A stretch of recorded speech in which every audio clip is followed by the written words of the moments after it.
बुटवलदेखि चन्द्रौटासम्म 6 लेनको फराकिलो सडक र तिनाउ नदीमाथि उभिएको सिग्नेचर पुल तयार भएपछि यो क्षेत्रको मुहार फेरिनेछ।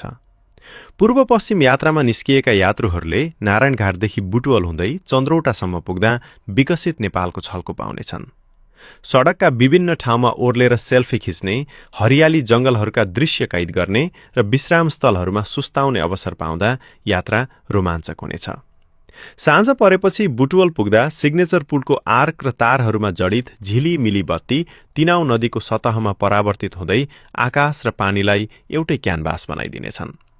पुलको तल बनाइएका चेक ड्यामले नदीलाई शान्त तलाउझै बनाउँदा पानीको सतह ऐना जस्तै चम्किनेछ।